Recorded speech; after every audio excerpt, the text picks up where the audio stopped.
Yes. What's the concept? And give us a sort of a description of what people are going to discover when they come. Well, the show is about, it takes place in an island that is supposed to be like Haiti. And after a major devastating hurricane, the islanders come together to rebuild their island. And in the midst of it, it seems like another storm is happening. And the youngest member of our island, a little girl, gets really frightened. And so to calm her fears, we all gather around her and tell her the story of this orphan named Timoon, who travels through her island in search of love because a guy from the other side of the island, Bozome, named Daniel, has had an car accident on her island, and she believes that the gods, in order for her to bring the two sides of the island together. She's a peasant girl, and he's a wealthy, light-skinned black from the other side of the island. And so her parents, Tonton Julian, who's played by Philip Boykin, and Mama Yurley, who's played by Danielle Greaves, tried to convince her that the two sides will never come together. They're from two different walks of life. You know, they're peasants and he's wealthy. And she doesn't believe that. And so she decides to take her past the gods by saying that he will fall in love with her and he will marry her. And she travels to his side of the island to try to bring him back to life. And in the interim is faced with many different trials and tribulations that the gods bring upon her. And she decides to offer her most sacred gift, which is her soul, in exchange for his. And so the concept is, can love conquer death? And so throughout her journey, she's faced with many different obstacles. And at the end of it, you discover hope, and you discover how we are all journeying through this life on our own terms and in search of what our heart is most passionate about. Mm-hmm. What's the source of this particular story? How did this story originate? This story originated by a book from Rosa Guy named My Love, or The Peasant Girl.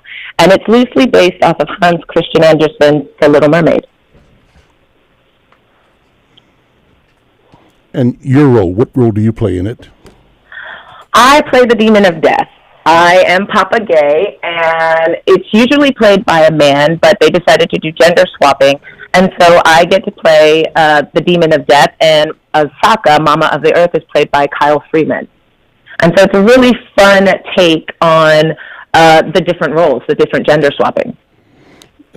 And how long have you been with this production? I've been with the production since it was on Broadway. I came in shortly after it opened because the original Papa Gay, Merle Dandridge, had to go back to her show that she was doing.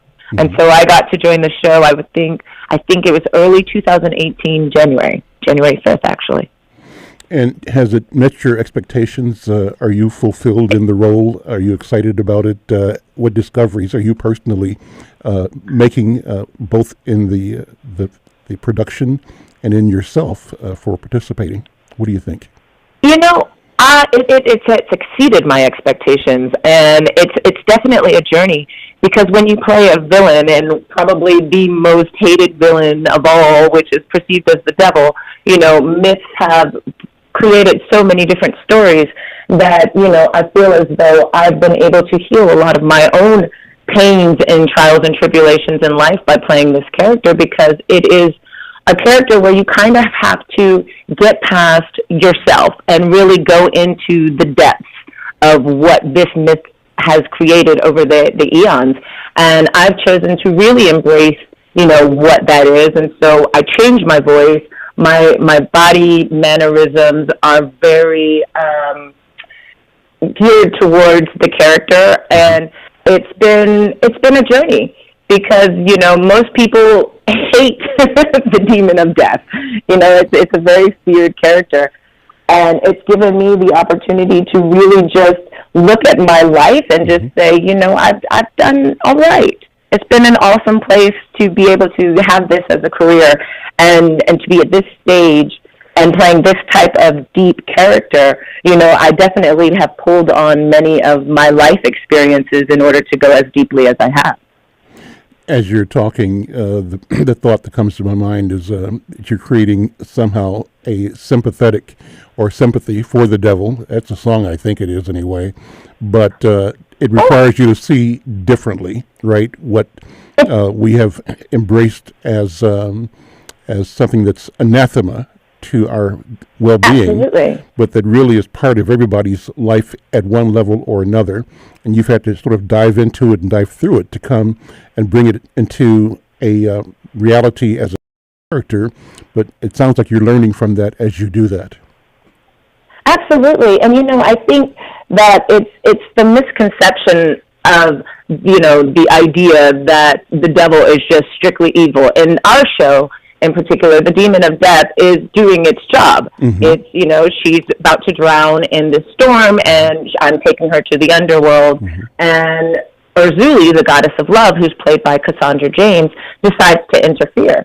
And I think that there's never been a dual-sided demon, so to speak. So this is offering the idea that possibly, death or the demon of death can find forgiveness and offer forgiveness to another soul, in exchange for the love and the commitment of responsibility that this particular soul has had in life, because in my mind, she's going to die regardless, mm-hmm. As the character. But the difference is, will she stay true to what she has agreed to? When she exchanges her soul, I give her the opportunity to trade her own life. To take back her promise, mm-hmm. Trade mine for his. Mm-hmm. So she doesn't do that. And so it offers me the opportunity to see things differently, whereas I've only viewed life from one perspective, is that, humans are selfish, and humans, they only care about their own pride and joy, and, don't really care for other people. She changes my mind in that she decides to be honorable mm-hmm. in her decisions. Mm-hmm. Without telling too much of the story. Sure. Well, and so the other phrases that pop to mind as you talk and as I'm listening to you, the idea of a Faustian bargain, and theater is rich with that. It explores ways people have to encounter the mystery or the devil, and what they are tempted to do, what exchanges are promised, which ones are delivered, and how they rise above them. It kind of reminds me also of the Crossroads story in the Black Absolutely. Literature. Robert Johnson meeting the devil at the crossroads and making an exchange that changed his life and the history of music. And so do all those influences come into your mind as you're studying for the role, or are you focused just on the lyrics on the page? How much do you bring into? Oh, no. How much do you bring into creating? Yeah. I actually, there's this book, because the gods are based off of, in Haitian culture, which is a very devout culture, mm-hmm.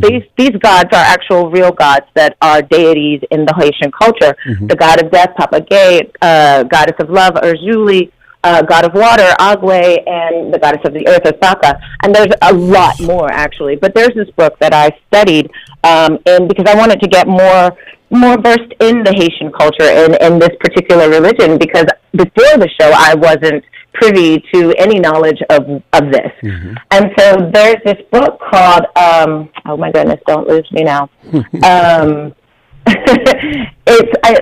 Shoot, what is it? It's the, oh my gosh. We'll talk about, my goodness, talk about it, it'll come to you. Called, huh? Talk about it, it will come to you, the name will come. Yes, and so this book goes through all of the gods and what they mean, mm-hmm. and I actually recommended it to to Cassandra James, who plays Urzuli, mm-hmm. Because she wanted to know more about, Urzuli's character and the different forms that she takes on. And it was fascinating, mm-hmm. because there's these things called veves that you'll actually see all across our set when you're sitting in the audience, mm-hmm. and there's these symbols above the pond, and each symbol represents a god. Mm-hmm. And actually, Papa Gay isn't necessarily the devil in their eyes. He's the God that you call on when you're having hard times, like if you can't pay your bills and if somebody is sick. And, yes, maybe if you want to seek revenge on somebody else. But it's more about real life things that he portrays. And he's always found with a cigar, and he's always, in the book of Rosa Guy's book, he's a lot more darker than, say, what I found in this book, which I want to say, it's called The Divine Horseman. Ha ha, hallelujah. Yeah, there you go. The Divine Horseman. All you have to do is talk about it. That's right. And then it'll come to your mind.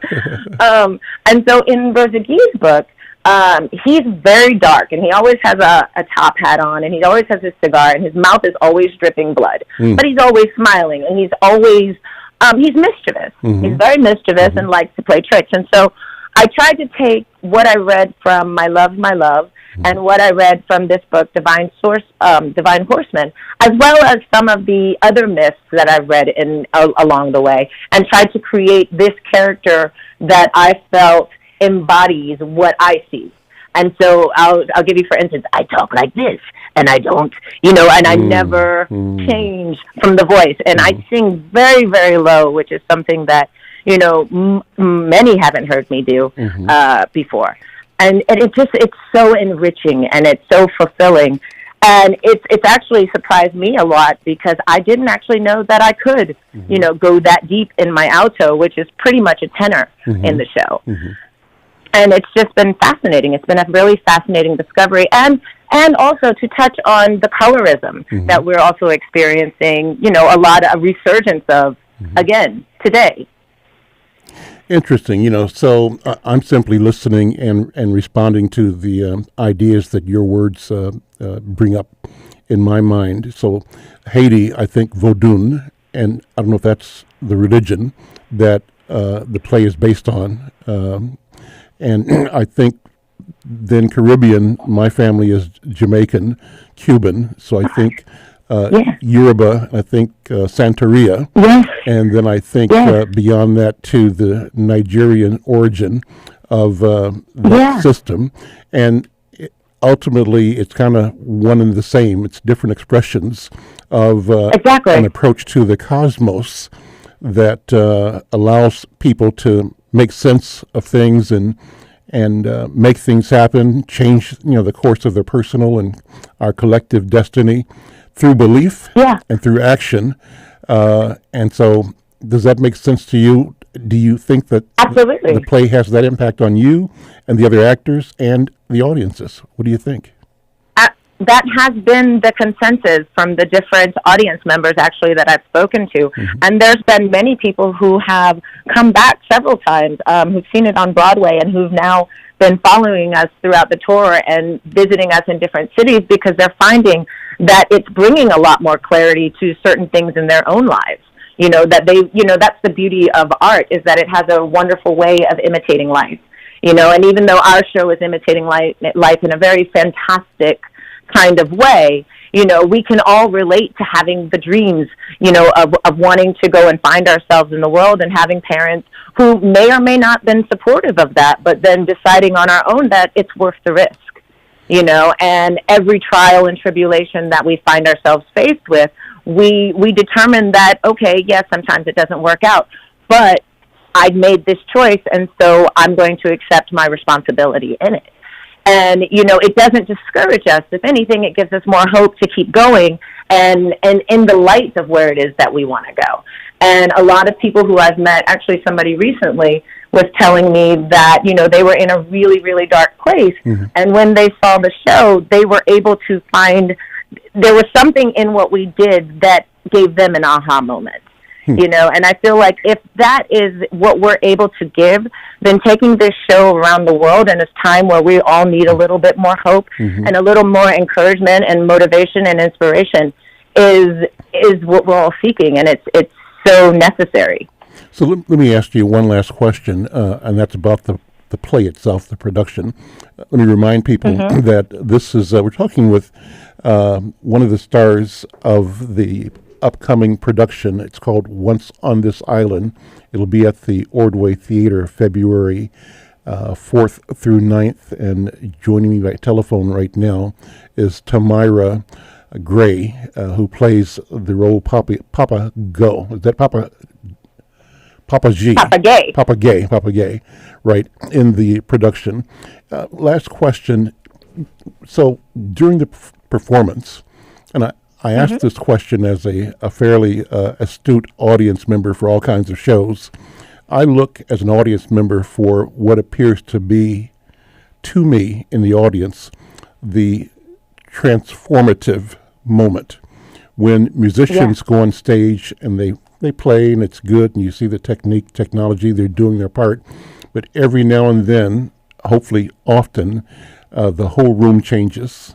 The music aligns differently, and the music incorporates everybody in the hall, in the arena, and there's a different level of engagement. I call it spiritual, but it also is visible on the stage. You can see it. I mean, the audience, I can see it happening on the stage.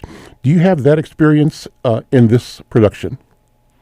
You absolutely, I'll just say me, I absolutely have that experience. And without saying the moment that it happens, it's a powerful moment. And it tends to make people angry, I will actually say. Some people get sad. Some people get really angry about it because they're like, what? I sat here for this, they don't feel that the payoff is as grand as it should be. But, I think that's also a sort of reference to life. The things that we want in life, sometimes we get to them and they don't make us as happy as we thought it was going to be. But the difference in this one is that, Ti-Moon goes after what she wants and she makes peace with her decisions. And where her decisions lead her to is almost a sort of deity.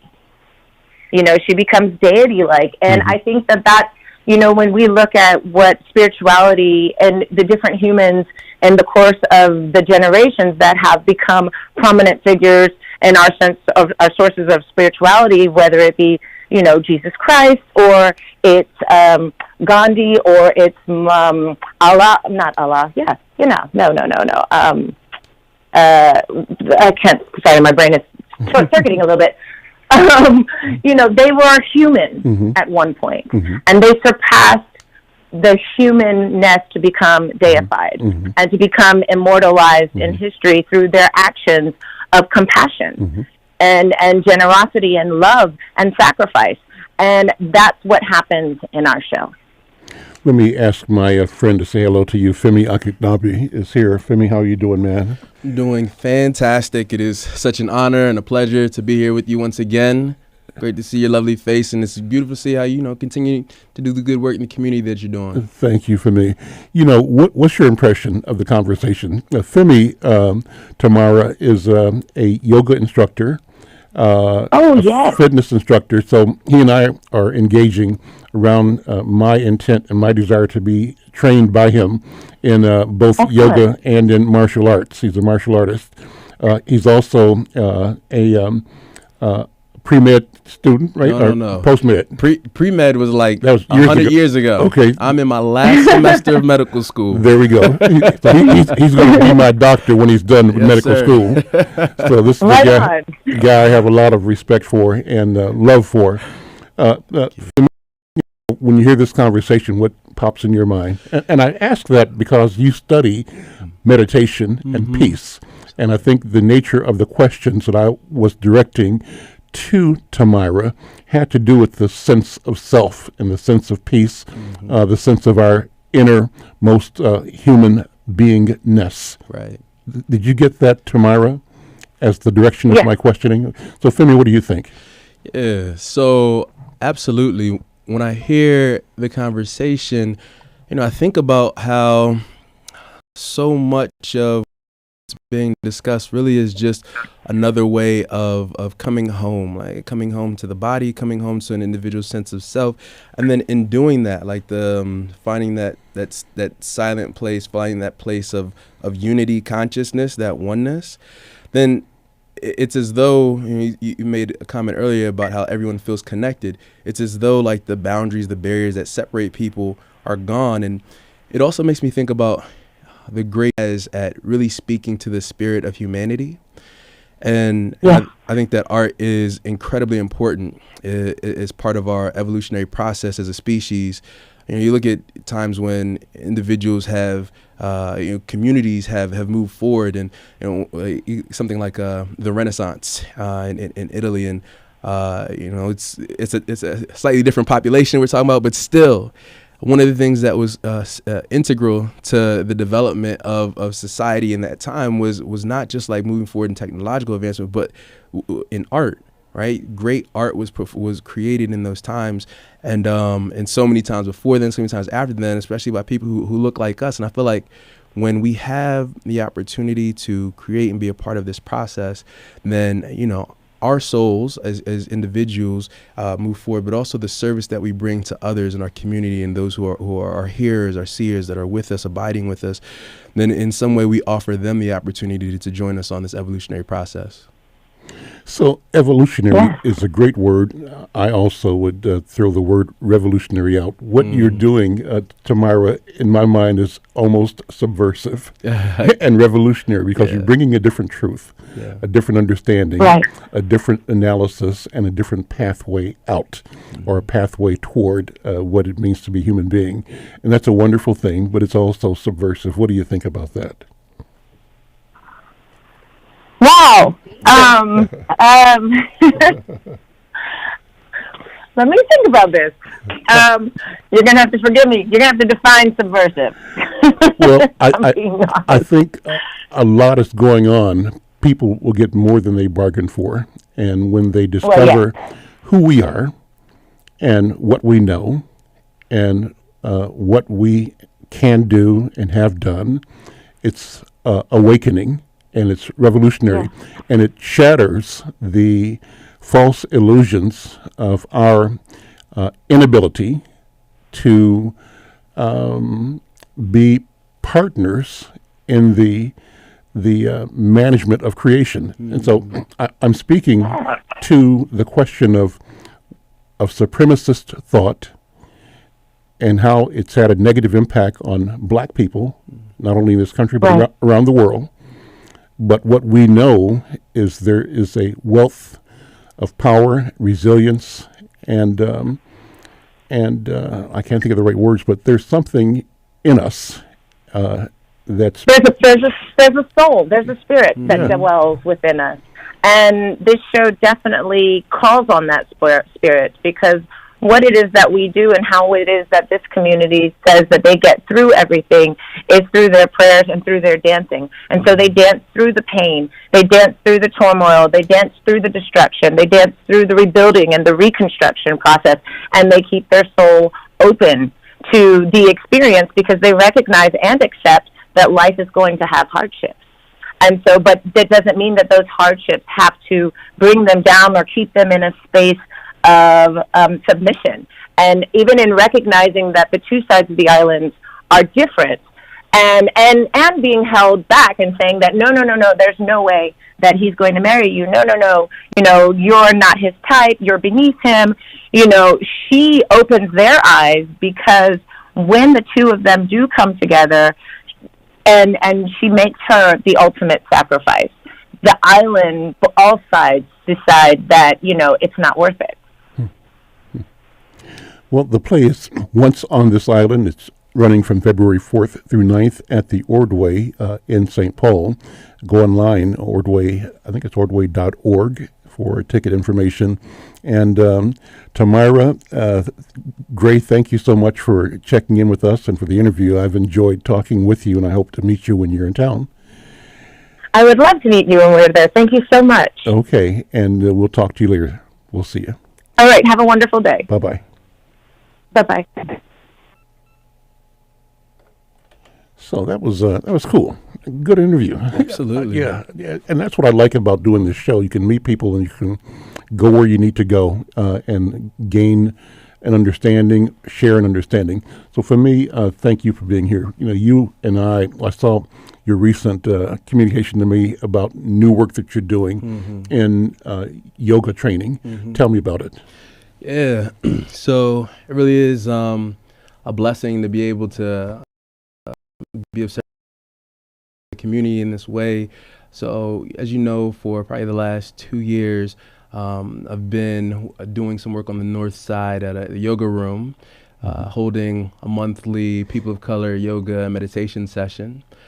And it just gives us, people of color a chance to get together on a Sunday evening for about an hour and a half and just be in community, to sit, to meditate, to still our hearts, and to sit with one another and to connect in a very powerful way, and oftentimes in ways that we don't get to, like us, people that have a similar experience, at least embodied experience to some degree.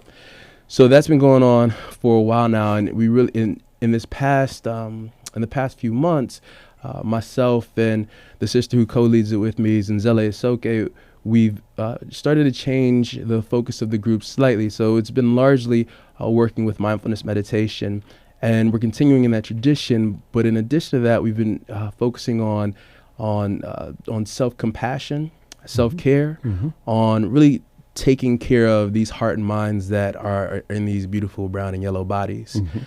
And that's been really, it's been both healing as a personal practice for myself, getting deeper and more stable, more saturated, just in the ideas of how to really care for this, for everything that is me, in a world that doesn't always care for that which is me, a world that at times is very threatened and afraid of that which is me.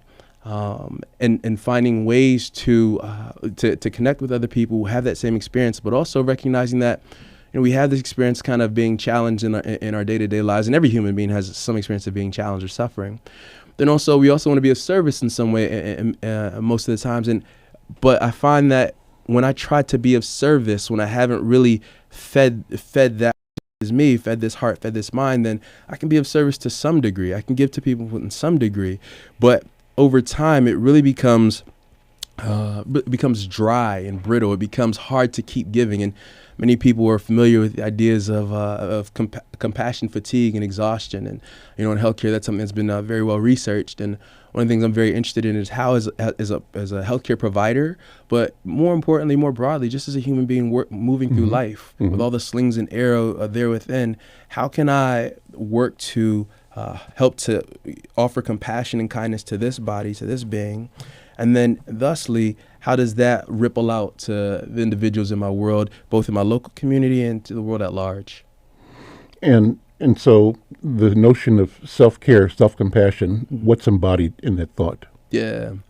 So what's embodied in that is really building deep friendliness towards ourselves. It sounds almost too simplistic. That's why the word deep is there, though. So let's go deep on this. Let's unpack it. What you mean? Yeah. Well, if you think about how we're friends to the people around us, how we're supportive, how we're there for people in their times of needs. What does that look like? It looks like when it looks like we do our best to not be judgmental. It looks like we do our best to be accepting. It looks like when that friend comes to us in a time of challenge and the heart is pierced, then we hold space for them to talk, to hug them, to walk with them, to feed them, to whatever we need to do in order to be supportive to that friend during that time period. And self-compassion is simply turning that same, both those same ideas, but also the same practices towards ourselves and becoming our own best friend. And it's slightly different than some people talk about, well, how is it different from like self-esteem? How is it different from like just like some type of pump up from, I don't knock self-esteem building and practices. Those are all great and wonderful. I do some of them myself. I do a lot of pumping up myself throughout the day. How's it different from having an inflated ego? Absolutely. Yeah. But it's also with self-compassion, it's really creating the space to the friendly space to allow ourselves to feel everything we're feeling, be completely with ourselves. And in doing so, and this is where I think self-compassion, another place it differs from just building self-esteem, is that in building the capacity to be with ourselves and to offer that friendliness to ourselves, what we do is that we find that there's just a healing process that we can offer ourselves. So we all have experienced times when we're with a friend, we're going through a tough time, and the friend is there for us, and just being together offers a certain degree of healing. well, what if we're able to offer a certain degree of healing to ourselves? What if we didn't need to go out to that friend all the time in order for that healing? Now, there's sometimes we absolutely need friends and community and family. Like that, we are social beings. I don't knock that and take away from that. And I think that the more we develop the muscle of self-compassion, the more we develop the ability to be with ourselves in a loving, kind, and gentle way, then in many ways, the less we need to constantly go out to externally to find those places. We learn to build those internal resources. And then, of course, again, like I said, we do, when appropriate, when necessary, find those external resources to go support us and to support them as well. But really, that healing process starts deeply internally first. What's the logical consequence of this practice? So here's two guys talking right now, but there are 7-8 billion people on the planet. What if all 7 or 8 billion had the opportunity to learn and know and practice self-compassion? What would the world be like? And is that a goal? Is it an idea? Is it worth thinking about? Absolutely. And the reason I say it, the beauty of it is that it doesn't mean you have to go get them. It only means you got to do yourself. Absolutely. And if you can be yourself, then everything, your part is done. You know, that's such a great point because, you know, when we look at the world today, we see so much heartache and chaos and, you know, disease and famine all across the globe, war, right? There's a child in the middle of Baghdad right now who is hungry and unable to have a safe place over their head tonight. You know, there's children all over the world that are suffering. And I look at these things, I'm like, what can we do? Like, how can we in any way affect change that will be of any value to anybody else outside of me? And indeed, one of the critiques of some individuals against ideas like meditation or self-care is that, oh, it's so narcissistic and self-serving because all I'm doing is taking care of myself, and how does that help anybody? And you know, I firmly believe that the most radical, revolutionary, and evolutionary thing that any of us can do is take care of ourselves. I think that the thing that I can do... This is another subversive idea. Absolutely. Right? This is revolutionary. Go ahead. Yeah. The thing that I can do to best take care of the world is to take care of myself first and foremost. And as I take care of myself first and foremost, then I become more available, more able to take care of other people. But if I try to put the cart before the horse and only take care of others without any real sense of I need to be with myself, I need to take care of myself, I need to do the things for myself I need to do, then in a real way, it in short burst, yes, that can work, but long term, that's a lifestyle that again will only lead to becoming both potentially broken and brittle in the body, but also it limits the amount of the effectiveness that I have long term. Real basic example. Let's say I want to feed people. I want to feed. There are hungry people in the world. I want to feed them. Now, if I don't eat, then I don't have the. I can go a day, 2 days, 7 days without. But if I don't eat and take care of this body first, then the work I'm able to do in feeding, that's limited. You can go on an airplane. They say put your mask on first and then help the people around you. I think if we live with more of that idea, how to really and deeply heal this heart, mind, body, soul right here, then the natural consequence of that healing is that it affects any and everybody I come into contact with. When I'm feeling good, I'll just jump up and down. You just want to go share candy, all of the things. But that's a natural consequence of overflow of what's going on internally. Cool. I'm Al McFarlane. This is Conversations with Al McFarlane. My guest co-hosting with me today is Femi Akinabe, who's a semester away, right, in his last semester of medical school. 97 days. He'll be Dr. Femi Akinabe. Yes, sir. And I've known him for a couple of years now, but through his working with the Insight to Health Fitness Challenge as a yoga instructor. And I went to one of his classes for his People of Color event up at the Northside Yoga Studio. That's where we connected, I think, and they got involved with us at the Insight to Health Fitness Challenge. So it's always good to talk to you. I always marvel at how you relate both the training for yoga and your martial arts training with the training you're doing to become a physician. Talk about the study for being a physician, first of all, and how that has both informed or been informed by your martial arts study and practice, your yoga study and practice. And I say them separately, but maybe they're one and the same. Yeah. Because I think they're not separate. But you tell me. Yeah, no, you asked the best questions, Al. Yeah, no, I completely agree, and that I think they're one and the same.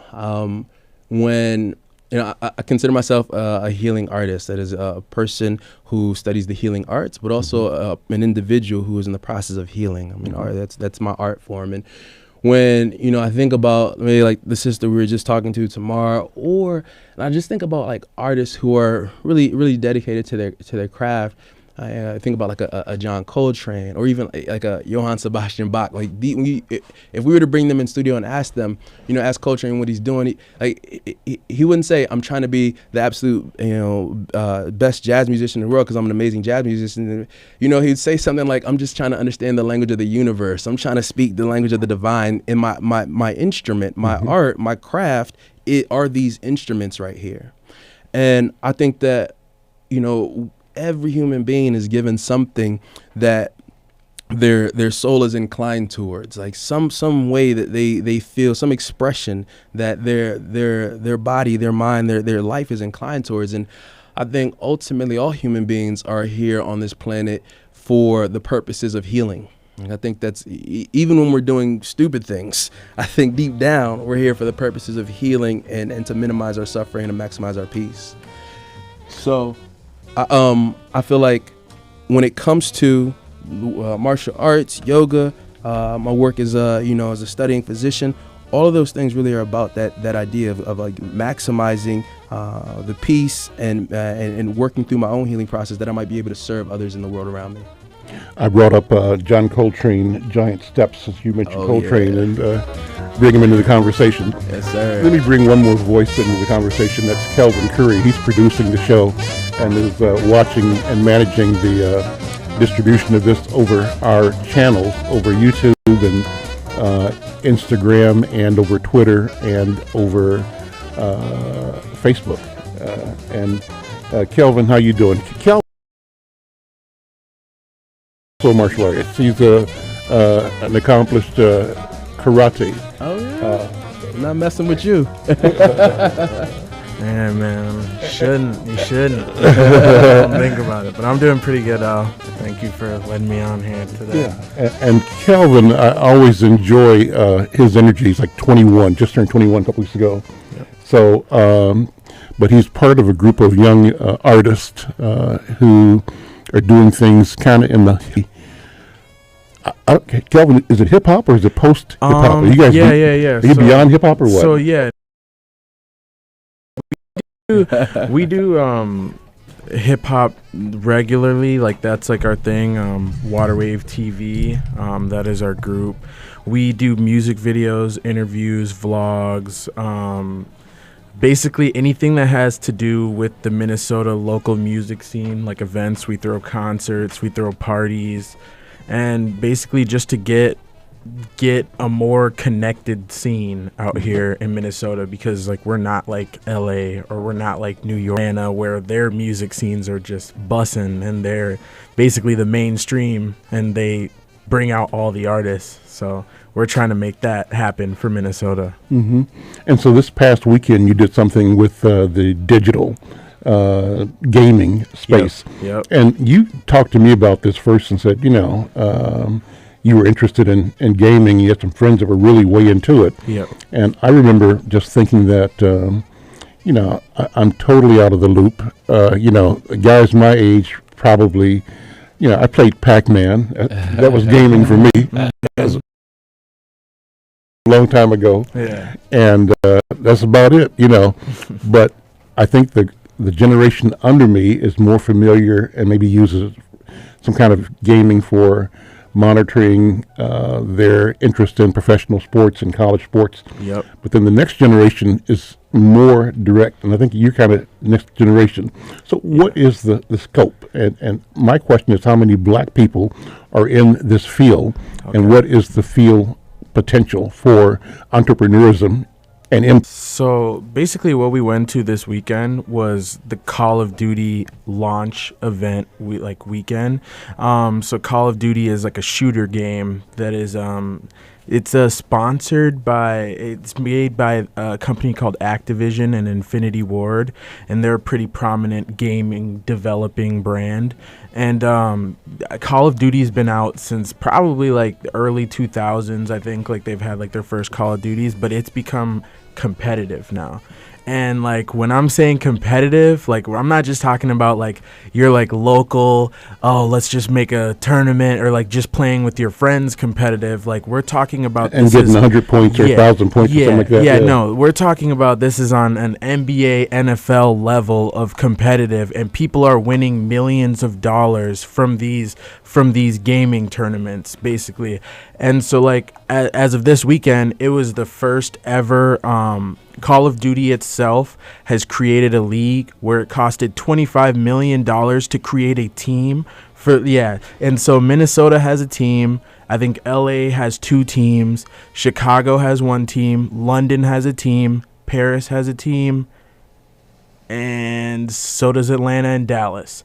And I think those were the majority of the teams from this year. And basically, like, they just sit on a huge stage in front of like hundreds of people and just game. They battle each other like like first person to win like 6 games or something. And it's just like, it's crazy because it's like it feels like you're at a basketball game or an NFL game, and like they give these kids that are like probably my age, and I think you have to be 18 now to enter. You used to be able to be younger in these tournaments, but now since it's professional and they're these guys who are on these stages are actually professional players, they are paying them big bucks like to play, and they're just it's just like, it's just crazy. I don't even know how to explain how much money is going through that whole situation, but it's a great experience. And so what did you do this weekend there?